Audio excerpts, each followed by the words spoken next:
દવા લેવાનું કીધું હોય એ સમયે એટલી માત્રામાં અને એટલા સમય સુધી એ દવા લેવી જોઈએ. તો અન્ન છે, આહાર છે, પણ ઔષધ છે.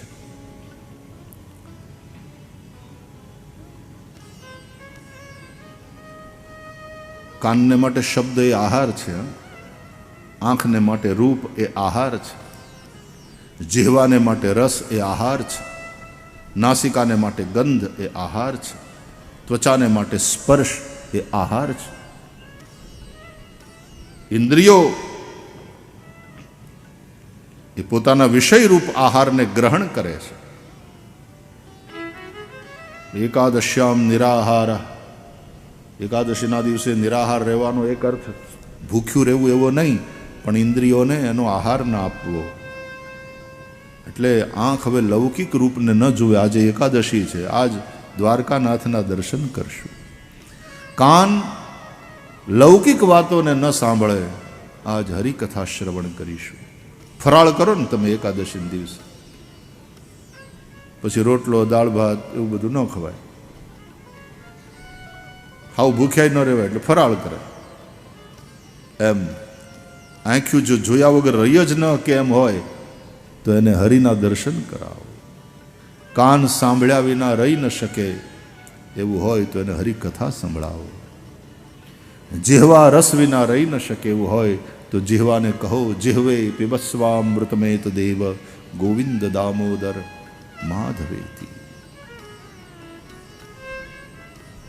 નાસિકા ભગવાનને સમર્પિત તુલસી દલની દિવ્ય સુગંધ એને ગ્રહણ કરે.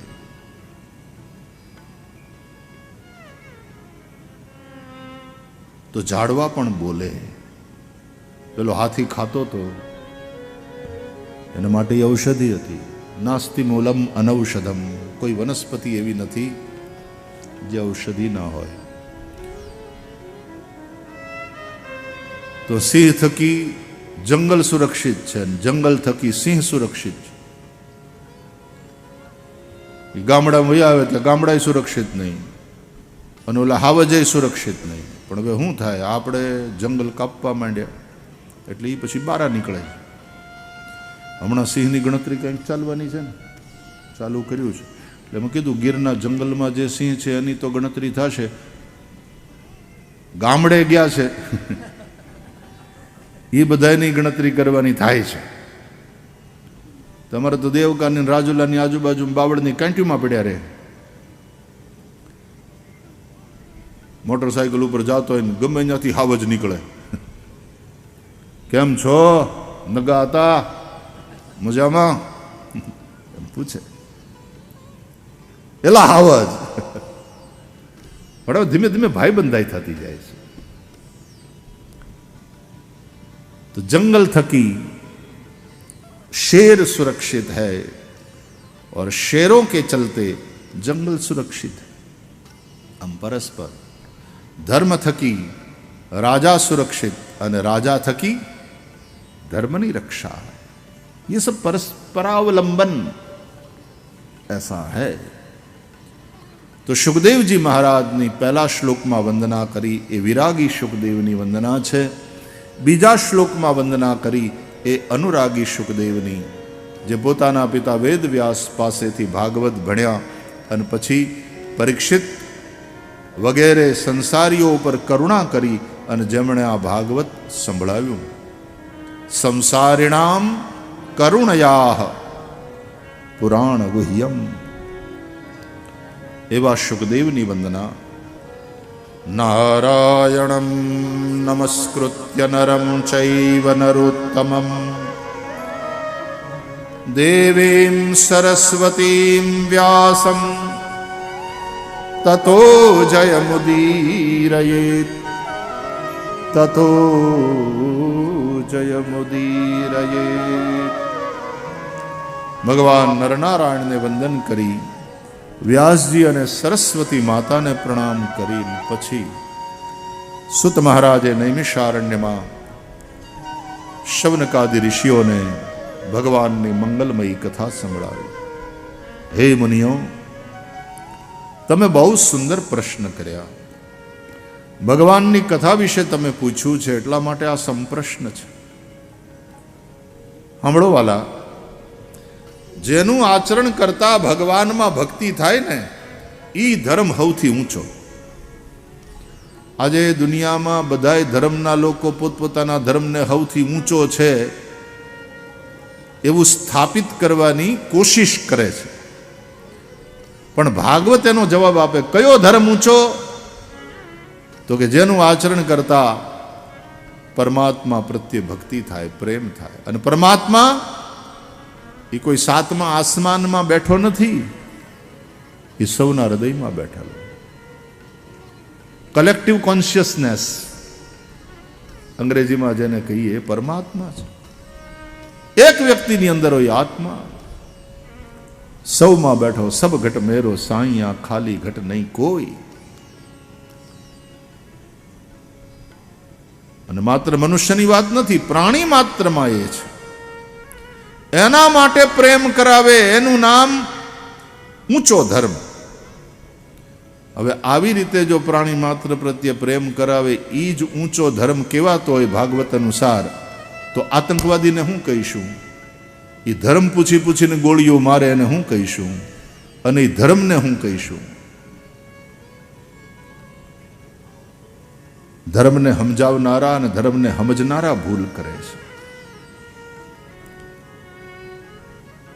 ધર્મ એ જીવનનો પ્રાણવાયુ છે, ઓક્સિજન છે. અને અફીણ બનાવી નશો કરનારા અને નશામાં આતંકવાદ કરનારા એ ધાર્મિક ન હોઈ શકે. આમ તો ધર્મ એક જ છે, આ સનાતન હિન્દુ ધર્મ. કારણ કે ધર્મની વ્યાખ્યામાં આ જ ફિટ બેસે છે. આપણે ત્યાં ધર્મની વ્યાખ્યા એ સંકુચિત નથી. તો ભાગવતની જે વ્યાખ્યા છે, સવૈ પુંસામ પરો ધર્મો યતો ભક્તિરધોક્ષજે અહૈતુક્ય પ્રતિહતા યયાત્મા સંપ્રસિદતી. જેનું આચરણ કરતા અધોક્ષજ ભગવાનમાં ભક્તિ થાય એ જ મનુષ્યનો શ્રેષ્ઠ ધર્મ છે. આવી ભક્તિ જ્ઞાન અને વૈરાગ્યની જનૈત્રી છે, જ્ઞાન અને વૈરાગ્યની માતા છે.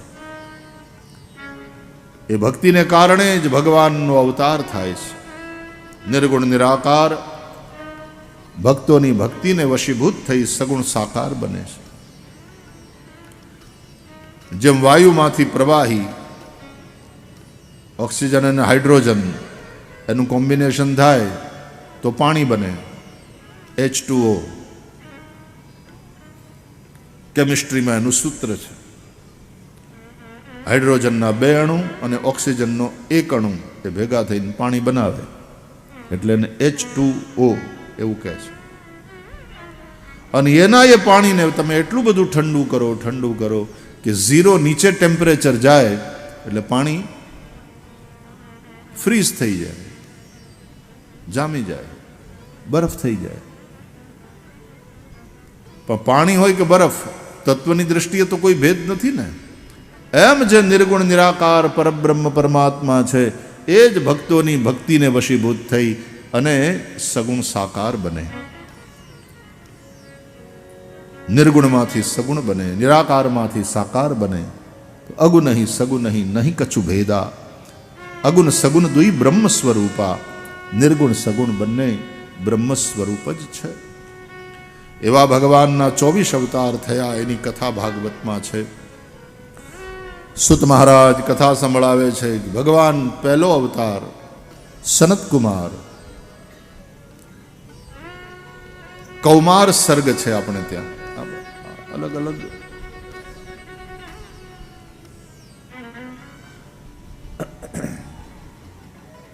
સનત કુમાર એ બ્રહ્મચારીઓને માટે આદર્શ બતાવવા માટે. એ પછી ભગવાનનો વરાહ અવતાર થયો, જેમણે પૃથ્વીને સમુદ્રમાંથી બહાર કાઢી અને મનુષ્યરૂપાનું દાંપત્ય ચાલ્યું. એ ગૃહસ્થો માટે છે. આ વરાહ ભગવાન યજ્ઞ સ્વરૂપ છે. ગૃહસ્થોએ યજ્ઞ કરવાના હોય, એનાથી એનું કલ્યાણ થાય. પછી ત્રીજો અવતાર એ નારદ અવતાર, એ ભક્તિ માર્ગના આચાર્ય છે. આ વાનપ્રસ્થો માટે છે. વાનપ્રસ્થાશ્રમમાં પછી હરિભક્તિ કરવાની. ચોથો અવતાર એ નરનારાયણનો, એ સંન્યાસીઓ માટે.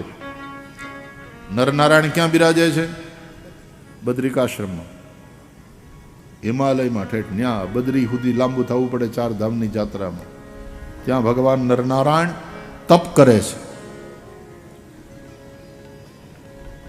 શીતલ મંદ પવન મંદ સુગંધ શીતલ હેમ મંદિર શોભિતમ નિકટ ગંગા વહત નિર્મલ બદ્રીનાથ વિશ્વંભરમ.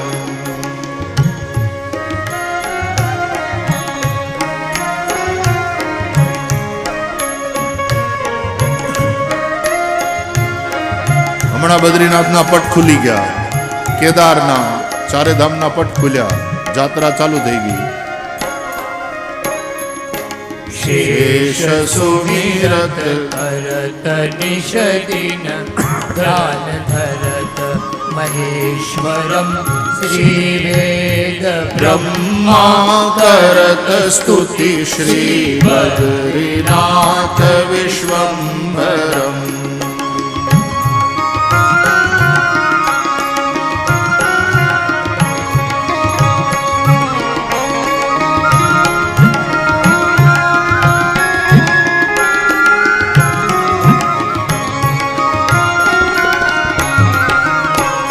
ભગવાન બદ્રીનાથ, ભગવાન નરનારાયણ ત્યાં તપ કરે છે.